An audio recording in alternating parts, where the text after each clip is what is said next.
مولا حکم نہ منیا تیرا، میرے خدا میں نے تیری بات کو سنا ہی نہیں، تیرے فرمان کو مانا ہی نہیں، میں شرمندہ من گیا ایسی ہوں، میں اب شرمندہ ہو گیا ہوں اور اپنے گناہوں کو مان گیا ہوں، پردہ کاجل ہے پردہ میرا، مجھے پردہ دے دے، میری رسوائیاں ظاہر نہ ہوں۔ اب دیکھیں سننے والی بات ہے، توجہ والی، کہ تمام عمر میرے مالک میں نے تمہارے حکم نہ مانا، تمہاری تابع داری نہ کی، اب آ کر میں شرمندہ ہو گئی اپنے گناہوں کی وجہ سے، لیکن تو میرے پردے رکھنے والا ہے، تو مجھے پردہ دینے والا ہے۔ یہاں پر فقیر کہہ رہا ہے کہ ایک شخص جو زندگی ساری برائیوں میں پڑا رہا، وہ اپنی برائیوں میں حد سے آگے بڑھتا رہا، ہر الٹا سیدھا کام کرتا رہا اور رب کے حکم کو نہیں مانا، رب کے حکم کو نہیں مانا۔ ایک غور کرنے والی بات ہے، رب کا حکم ماننے والے جو کیفیت ہے نا بندے کے اندر، وہ زبان حال اور زبان کار سے رب کی باتوں کو مانا جاتا ہے۔ جو شخص عجیب و غریب ٹیڑھا میڑھا چہرہ لیے مسجد میں جائے، وہ کسی نے بہت دبایا ہوا ہے، تو وہ زبان حال سے راضی نہیں ہے نماز کے لیے۔ اور جو بندہ تقسیم کر رہا ہے، غربا میں کوئی چیز تقسیم کر رہا ہے اور اس میں تکبر ہے، تو یہ اللہ کی مرضی کے مطابق کام نہیں کر رہا۔ کوئی صدقہ دے رہا ہے، کوئی خیرات کر رہا ہے، کچھ کر رہا ہے جس میں اس کا زبان حال کچھ اور بتا رہا ہے، تو وہ اندر سے راضی نہیں ہے۔ تو یہاں پر جب بندہ دنیا سے جاتا ہے نا،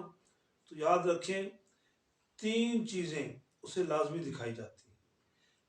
مرنے سے پہلے ہر مرنے والے کو یہ 3 چیزیں لازمی دکھائی جاتی ہیں۔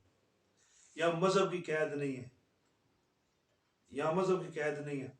ہر انسان کو مرتے وقت 3 باتیں آتی ہیں۔ سب سے پہلی بات اس کے ذہنوں میں یہ 3 چیزیں لازمی ہوتی ہیں، ہر دنیا کا ہر مرنے والا شخص، سب سے پہلی بات اس کے ذہن میں یہ آتی ہے کہ اس نے جتنی زندگی گزاری ہوتی ہے نا، الٹی سیدھی جیسی بھی ہے، اس کی ایک فلم چلائی جاتی ہے، وہ ہر بندے پر چلائی جاتی ہے۔ نمبر 2، اسے ان چیزوں کا پچھتاوا دلایا جاتا ہے کہ جو اچھے کام تھے وہ نہ کر سکا۔ اور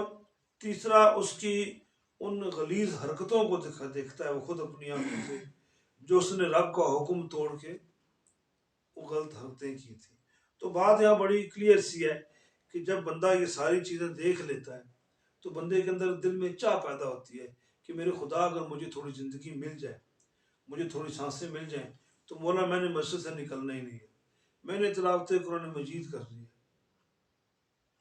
میں نے تیرا ذکر کرنا ہے، میں نے نیکی پھیلانی ہے، لیکن وقت ختم ہو گیا۔ تو اب یہ جو مرنے والا دنیا سے جانے والا ہے، اب اس کی عمر جتنی بھی تھی یہی اس کی عمریں تمام تھی۔ تو جب بھی بندہ اس بستر مرگ پر پہنچا تو اسے احساس ہو گیا کہ یار میں نے تو اچھے کام نہیں کیے، میں نے تو برائی کی ہے، لوگوں کی زمینیں ہتھیائی ہیں، لوگوں کے ساتھ فراڈ کیا ہے، بے ایمانی کی ہے۔ تو پھر وہ بہت زور زور سے اندر سے روتا ہے، اس کا اندر روتا ہے، اور اس کے اندر کی جو چیخیں ہیں اس کے اندر ہی اندر اس کو سنائی دیتی ہیں۔ اللہ تعالیٰ کی ذات نے فرمان جاری کیا کہ تم قرآن پاک سے پیار کرو، قرآن پاک کے احکامات کو مانو، نماز پڑھو، ذکر اذکار کرو، خیرات دو، وہ تمام اچھے نیک کام کرو جن کے کرنے کا اللہ نے حکم دیا ہے۔ اور اللہ نے صرف حکم نہیں دیا بلکہ اس کی پریزنٹیشن کے لیے، اس کی آگاہی کے لیے اور اس کی جانچ پڑتال کے لیے اللہ نے اپنے نبیوں کو نمونہ بنا کر پیش کیا، اپنے ولیوں کو نمونہ بنا کر پیش کیا کہ تم اللہ کی راہ میں نیک کام کرو، اللہ کے راستے میں خرچ کرو، اور تمہیں اللہ نے بولا ہے تم ان باتوں کو مانو اور ان پر عمل کرو۔ لیکن یہاں پر عجیب سا معاملہ ہے، عجیب سا تماشا ہے، انسان وہ کام پتہ نہیں کیوں نہیں کرتا کہ جن کے کرنے کا اللہ نے حکم دیا ہے، اور پھر سوائے پچھتاوے کے کچھ نہیں رہتا، سوائے پچھتاوے کے کچھ نہیں رہتا۔ اور پھر اگلی لائن میں کہتا ہے میں شرمندہ من گیا اسیاں، پھر کہتا ہے مولا میں اپنے گناہوں، اسیاں کہتے ہیں گناہ، مولا میں اپنے گناہ مان گیا، لو جی بے بس ہو گیا ہے، اب وہ بے بس ہو گیا ہے۔ اب جب بندہ بے بس ہو جائے تو پھر وہ وہی بولی بولتا ہے جو حاکم کی ہوتی ہے، اور ہمارا حاکم جو ہے وہ اللہ ہے، تو پھر مان جاتا ہے کہ میری غلطیاں تھیں، میری کوتاہیاں تھیں، لیکن اس وقت ہوتا کچھ نہیں ہے۔ میں پتہ ایک آپ کو مثال دیتا ہوں، یہ آپ کا اللہ کا آپ پر بہت بڑا کرم ہے، آپ پر اور روئے زمین پہ کہ ہر اس انسان پر جسے قرآن پاک سے محبت ہوگی۔ یہ بات سن لیجیے، یہ نہیں کہ ہم درس قرآن کرتے ہیں اتنے عرصے سے کر رہے ہیں، میں آپ کو ایک اللہ کا حکم سنا رہا ہوں۔ مولا علی کرم اللہ وجہ کریم فرماتے ہیں کہ قرآن پاک کی کثرت سے تلاوت کرنے والا جو شخص ہے نا، اس کے چہرے پہ نور آ جاتا ہے، اس کی طبیعت میں سنجیدگی آ جاتی ہے، اس پر دولت آنا شروع ہو جاتی ہے، اس کے فیصلے اچھے ہونا شروع ہو جاتے ہیں، اسے اولاد کی خوشیاں نصیب ہو جاتی ہیں، اسے اچھی نوکری مل جاتی ہے، اسے پڑھائیوں میں کامیابیاں نصیب ہوتی ہیں، اسے آس پاس کے ماحول میں لوگوں کے برے فاسد لوگوں کے دلوں پر اس کا روب ڈال دیا جاتا ہے۔ لیکن یہاں پر سسٹم ذرا عجیب سا ہے۔ اللہ پاک نے فرمایا ہے کہ تم گناہوں سے ہجرت کر کے ایمان کی طرف آؤ، تم گناہوں سے ہجرت کر کے قرآن کی طرف آؤ۔ لیکن یہاں پر افسوس اس بات کا ہوتا ہے، اکثر دیکھنے میں ملتا ہے، کسی فوتگی پہ آپ چلے جائیں، کسی فوتگی پہ آپ چلے جائیں تو آپ دیکھیں گے کہ جہاں پر بیٹھے لوگ قرآن پاک پڑھ رہے ہوں گے، لوگ ادھر نہیں بیٹھیں گے، ادھر بیٹھیں گے جہاں پر تسبیحات اور وہ گیٹیاں پڑھتے ہیں، اپنی زبان حال سے استغفر اللہ معاذ اللہ انکار کر رہے ہیں کہ ادھر نہیں بیٹھ رہے، ادھر درس قرآن ہو رہا ہے، ادھر ساتھ باتیں بھی کریں گے، ساتھ گیٹیاں پھینکیں گے اور ساتھ سگریٹ پئیں گے اور بڑے مسکے اور چسکے لگائیں گے، کیونکہ قرآن پاک نے کہہ دیا نا، قرآن پاک کا فیصلہ ہے کہ دور رہو نشے سے۔ اب کوئی بندہ سگریٹ لگا کے تو قرآن پاک پڑھنے سے رہا، چلم کھینچے ساتھ قرآن پاک پڑھے، بیوقوف لوگوں کی مثالیں بھی ہیں، بیوقوف لوگ ہیں۔ لیکن افسوس یہ ہے کہ ہم نے قرآن پاک سے ہجرت کر لی ہے، ہم نے قرآن پاک کی طرف سے ہجرت کر لی ہے، اور یہی ہماری ہلاکت ہے۔ ہمیں گناہوں سے ہجرت کرنی چاہیے اور قرآن کی طرف ہجرت کرنی چاہیے، قرآن کی طرف ہجرت کرنی چاہیے۔ اور دیکھو کتنی بڑی بات ہے، کتنی بڑی بات ہے، کتنی خاص بات ہے، بات ذرا سننے والی ہے، توجہ کرنے والی ہے۔ دیکھو پترو، جب ہم کسی کلام کو پڑھنے کا انتخاب کرتے ہیں تو ہم کسی مایا ناز شاعر کا کلام پڑھتے ہیں، جیسے اقبال ہو گئے، کسی ولی کی شان پڑھنا چاہیں تو اولیاء کرام کی بھی کتابیں موجود ہیں، اور کسی انگلش لٹریچر کو آپ پڑھنا چاہیں تو آپ کے ذہن میں شیکسپیئر کا نام آئے گا، یار اس نے بڑا اچھا لکھا ہے، ایس ٹی کالرج نے لکھا ہے، ٹونی مارشل نے لکھا ہے، اور ایسے بہت سارے شاعر ہیں، مصنفین ہیں جنہوں نے لکھا۔ تو جب اس کی آپ کتاب پڑھتے ہو نا بیٹا جی، توجہ ہے نا، جب آپ اس شاعر کی کتاب یا مجموعہ پڑھتے ہو نا تو کلام اس کا آپ پڑھ رہے ہوتے ہو، لیکن ہوتا یہ کہ وہ آپ سے باتیں کر رہا ہوتا ہے، وہ شاعر آپ سے باتیں کر رہا ہوتا ہے، ایک سوچ اپنی آپ کے ذہنوں تک منتقل کر رہا ہوتا ہے۔ آپ شیکسپیئر کو پڑھیں، جیسے آپ کی کلاس میں بڑی کلاسوں میں the world is a stage ہے، the world is a stage ہے، اس میں آپ دیکھو وہ بتاتا ہے، اس شیکسپیئر وہ زندگی کے لمحات کے بارے میں بتاتا ہے۔ یہ جو بی اے کے یونیورسٹی کے طالب علم ہیں، جو ایم اے انگلش لٹریچر کر رہے ہیں، ان کو یہ پتہ ہے، تو وہ زندگی کے وہ معاملات بتا رہا ہے، تو وہ شاعر ہم سے بات کر رہا ہوتا ہے، وہ لکھنے والا ہم سے بات کر رہا ہوتا ہے۔ اقبال کا کلام پڑھیں تو حضرت اقبال جو لکھ رہے ہیں وہ ہم سے باتیں کر رہے ہیں، میاں محمد بخش صاحب رحمۃ اللہ تعالیٰ علیہ جو لکھ رہے ہیں وہ ہم سے باتیں کر رہے ہیں، بہو سلطان رحمۃ اللہ تعالیٰ علیہ جو لکھ رہے ہیں وہ ہم سے باتیں کر رہے ہیں۔ تو کیا یہ ماننا درست نہیں ہے کہ قرآن پاک ہم پڑھیں تو خدا ہم سے باتیں کر رہا ہے؟ کتنی بڑی پاور ہے، کتنی بڑی طاقت ہے، کتنی بڑی قوت ہے، اس سے بڑی کوئی قوت نہیں، اس سے بڑی کوئی طاقت نہیں، خدا ہم سے باتیں کر رہا ہے۔ تو ہم کتنے خوش نصیب ہیں، ہم کتنے خوش نصیب ہیں کہ آج کا جو مادہ پرستی کا زمانہ ہے، کسی نعت خوان کے ساتھ، کسی مقرر کے ساتھ، کسی بہت بڑے سیاستدان کے ساتھ ہم اپنی سیلفیاں لیتے ہیں۔ دیکھو میڈیا، سوشل میڈیا دیکھ لو آپ، اور ظاہر کرتے ہیں کہ یہ جو کچھ دن پہلے ہم سے سوال کر رہا تھا کہ دھاگے کی سمجھ نہیں اس سے آ رہی تھی، اس کو میں نے سوشل میڈیا پہ دیا، ایک بہت بڑے مولوی کے ساتھ اپنی سے تصویر کھینچوائی، اور یار پتہ نہیں کیا ہے۔ تم اللہ کے کلام کو جب پڑھو گے تو جس طرح آج حضرت اقبال رحمۃ اللہ تعالی علیہ دنیا سے پردہ فرما گئے، اگر آج بھی ہم بال جبریل بانگ درا پڑھیں گے، حضرت اقبال کا کلام پڑھیں گے، تو اقبال صاحب اپنی تربت کے اندر ہمیں جان بھی رہے ہیں، پہچان بھی رہے ہیں۔ میاں صاحب کو ہم کو شعر پڑھتے ہیں، وہ ہمیں جان بھی رہے ہیں، ہمیں مان بھی رہے ہیں، پہچان بھی رہے ہیں اور مان بھی رہے ہیں، اور ہمارے آباء و اجداد کو جانتے ہیں۔ تو بات کو ذرا حاضر رکھو کہ جب ایک بندہ جو اپنے خدا سے چھپ ہی نہیں سکتا، جب وہ بندہ اپنے اللہ کا کلام پڑھے گا تو کیا اللہ کو پتہ نہیں ہے؟ تو یہ اللہ سے باتیں کرنا ہے، اللہ آپ سے بات کر رہا ہے، تو قرآن پاک کی طرف بات ہے۔ تو جس نے قرآن پاک کی طرف توجہ ہی نہ دی، اس طرف گیا ہی نہیں، اس کا ذہن ہی نہیں بنا، اس کا خیال ہی نہیں بنا جی کہ مجھے پڑھنا چاہیے، اس پر عمل کرنا چاہیے، تو ہم نے قرآن پاک سے ہجرت کر لی، ہونا ہی چاہیے ہم گناہوں سے ہجرت کریں، قرآن پاک کی طرف ہجرت کریں، ٹھیک ہے۔ تو یہاں پر بھی شاعر کہتا ہے کہ میں تو بہت شرمندہ ہوں گا، میرے بہت گناہ ہے مالک، مالک تو ستار العیوب ہے، مولا تو مجھے پردہ دے، اور یہ پردہ نہ صرف اس دنیا میں دے بلکہ روز محشر بھی دے۔ اور جب بندہ اپنے رب سے اس لہجے میں مخاطب ہوتا ہے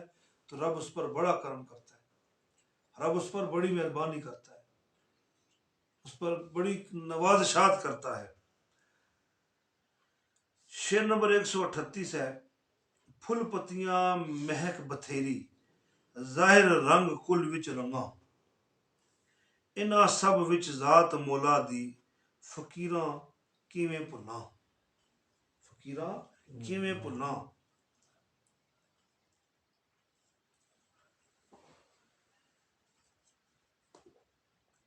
پھل پتیاں، پھول پتیاں،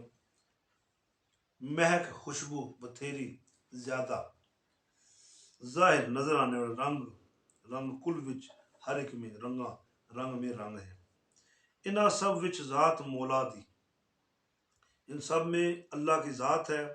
فقیرہ کیویں بھلاں، اے فقیر میں یہ کیسے بھولوں، بھولنا کہتے بھولوں۔ پھول پتیوں کے اندر جو خوشبو بہت زیادہ ہے،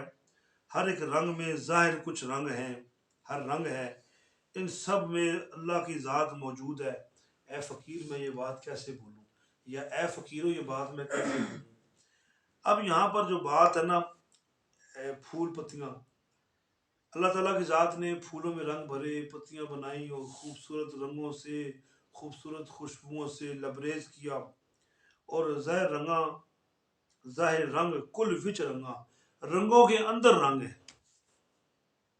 پھول دیکھ لیجئے، پھول کا گلاب کا پھول لے لیجئے، کچھ سفید ہے، کچھ لال ہے، کچھ کالا ہے، کچھ سرخ بہت زیادہ ہے، کچھ کم سرخ ہے۔ گلاب کا پھول ہے، اس پر اگنے والے پھول جو ہیں وہ پنک کلر کے ہیں، اس پہ اگنے والے پھول جو ہے کالا گلاب ہے، نیلا گلاب ہے، سرخ گلاب ہے۔ دوسرا گیندے کے پھول دیکھ لیجئے، چمیلی دیکھ لیجئے، رات کی رانی دیکھ لیجئے، رات کا راجہ دیکھ لیجئے، یہ سب پھولوں کی اقسام ہے، یہ سب پھولوں کی اقسام ہے۔ اب یہ لفظ نائٹ میئر کہتے ہیں جسے، یہ جو رات کی رانی ہے،